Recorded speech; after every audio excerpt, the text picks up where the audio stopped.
బాగా మగ్గుతున్నాయండి. తర్వాత మగ్గేటప్పుడు మనము ఫిషెస్ వేసుకొని పలచగా వేసుకోవాలి.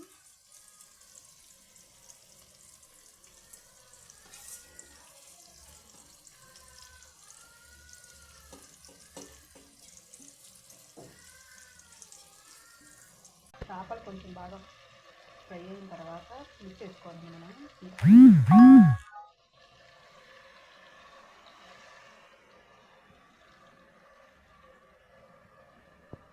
కారం వేసుకొని బాగా కలుపుకోవాలండి.